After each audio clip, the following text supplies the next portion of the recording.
Hello friends, welcome back to Marian's kitchen recipes. ഇന്ന് നമ്മൾ നുറുക്ക് ഗോതമ്പ് കൊണ്ടുള്ള ഒരു ജ്യൂസാണ് ചെയ്യുന്നത്. അതിന് വേണ്ടിയിട്ട് ഞാനിവിടെ 1 കപ്പ് നുറുക്ക് ഗോതമ്പ് വെള്ളത്തിലിട്ട് കുതിർത്ത് വെച്ചിട്ടുണ്ട്.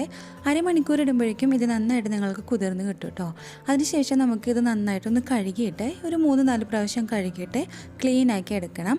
പിന്നെ നമുക്കിത് അടിച്ചെടുക്കുകയാണ് ചെയ്യേണ്ടത്. അപ്പോൾ ആദ്യം ഇത് നന്നായിട്ടൊന്ന് ക്ലീനാക്കി കഴുകിയെടുക്കുക. ഒരു 3-4 പ്രാവശ്യം കഴുകിയെടുക്കുക കേട്ടോ. കഴുകിയെടുത്ത ഗോതമ്പ് നമുക്ക് മിക്സിയുടെ ജാറിനകത്തോട്ട് ഇട്ട് കൊടുക്കാം. നമ്മൾ നാളികേരം ഇല്ലാതും നന്നായിട്ട് പാല് പിഴിയാനായിട്ട് മിക്സിയുടെ ജാറിനകത്തിട്ട് അടിക്കില്ലേ, ആ ജാറ് വേണം എടുക്കാനായിട്ട് കേട്ടോ. കാരണം ഇത് നന്നായിട്ടൊന്ന് അടിച്ച് മഷി പോലെ എടുക്കേണ്ടതാണ്. ഇതിനകത്തോട്ട് ഒരു 1/4 ഗ്ലാസ് വെള്ളം കൂടി നമുക്ക് ചേർത്ത് കൊടുക്കാം. കൂടുതൽ ചേർക്കേണ്ട കാര്യമില്ല, കാരണം ഓൾറെഡി ഗോതമ്പ് കുതിരാനായിട്ട് ഇടുമ്പോൾ അതിൽ നന്നായിട്ട് വെള്ളം ഉണ്ടാവും. ഇതിവിടെ നന്നായിട്ട് അടിച്ചെടുത്തിട്ടുണ്ട്. ഇനി നമുക്കിത് അരിച്ചെടുക്കണം. അരിച്ചെടുക്കുന്ന സമയത്ത് നിങ്ങൾക്കൊരു ഇച്ചിരിക്കോളം ബുദ്ധിമുട്ട് വരും. അതൊരു സ്പൂൺ എങ്ങാനും വെച്ചിട്ട് ഇതുപോലെ റൗണ്ടാക്കി കൊടുത്താൽ മതി.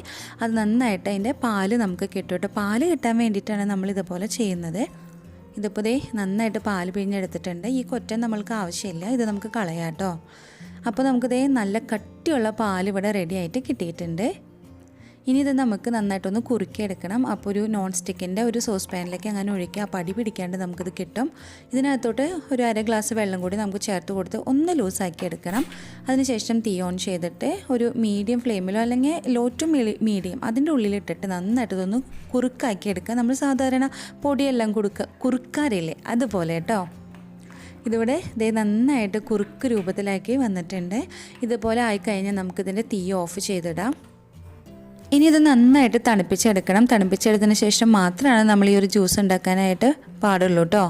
അപ്പോൾ തണുത്തതിന് ശേഷം മിക്സിയുടെ ജ്യൂസ് അടിക്കുന്ന ജാറില്ലേ, അതിനകത്തോട്ട് നമുക്ക് ഈ കുറുക്കിയെടുത്തത് ചേർത്ത് കൊടുക്കാം. ഇതിൻ്റെ കൂടെ നമുക്ക് പാല് ചേർത്ത് കൊടുക്കണം. ഇപ്പോൾ നാടൻ പാലൊക്കെ ആണെന്നുണ്ടെങ്കിൽ അത് നന്നായിട്ട് തിളപ്പിച്ചതിന് ശേഷം തണുപ്പിച്ചിട്ട് വേണം ജ്യൂസ് അടിക്കാനായിട്ട് യൂസ് ചെയ്യാനായിട്ട്. അപ്പോൾ അത് എത്രയെന്ന് വെച്ച് കഴിഞ്ഞാൽ, എത്ര അളവെന്ന് വെച്ച് കഴിഞ്ഞാൽ അത് ചേർത്ത് കൊടുക്കുക. കൂടെ മധുരത്തിന് വേണ്ടിയിട്ട് ഞാനിവിടെ പഞ്ചസാരയാണ് യൂസ് ചെയ്യുന്നത്. പഞ്ചസാരയ്ക്ക് പകരം നിങ്ങൾക്ക് മിൽക്ക് മെയ്ഡ് യൂസ് ചെയ്യാം. ഇനിയിപ്പോൾ ഷുഗറിൻ്റെ ചെറിയ പ്രോബ്ലമൊക്കെ ഉള്ളവരാണെന്നുണ്ടെങ്കിൽ നിങ്ങൾക്ക് ശർക്കരയാണെങ്കിലും ഇതിനകത്ത് ഇട്ടിട്ട് അടിച്ചു കൊടുത്താൽ മതി. ശർക്കര പാനിയാക്കിയിട്ടും വേണമെങ്കിൽ നിങ്ങൾക്ക് ചേർത്ത് കൊടുക്കാം കേട്ടോ. ഇതിന് ശേഷം ഇതിനകത്തോട്ട് ഞാൻ സ്പെഷ്യൽ ഇൻഗ്രീഡിയൻ്റ് ആയിട്ട് ഞാൻ കുറച്ച് ബ്ലൂബെറി ചേർക്കുന്നുണ്ട്. ഇത് പക്ക ഓപ്ഷണലാണ്. ഇതൊരു കളറിന് വേണ്ടിയിട്ടും അതേപോലെ ഒരു ടേസ്റ്റിന് വേണ്ടിയിട്ടാണ് ചേർക്കുന്നത്. കളറിന് വേണ്ടിയിട്ട് നിങ്ങൾക്ക് നോർമലായിട്ട് നമുക്ക് കളർ കൂട്ടാൻ പറ്റാവുന്ന എന്തും ചേർക്കാം കേട്ടോ. ഇനി ഇത് നന്നായിട്ട് അടിച്ചെടുത്തതിന് ശേഷം ഒരു ഗ്ലാസ്സിനകത്തോട്ട് സേവ് ചെയ്യാം. ഈ ഗ്ലാസ് ഞാൻ ഫ്രിഡ്ജിൽ വെച്ചിട്ടൊന്ന് തണുപ്പിച്ചെടുത്തിട്ടുണ്ട്. അപ്പോൾ ബ്ലൂബെറി ആയ കാരണം ചെറിയൊരു ബ്ലൂയിഷ് ഷെയ്ഡും അതുപോലെ ആ ഒരു ബ്ലൂബെറിൻ്റെ ടേസ്റ്റും ഒക്കെയും കിട്ടും.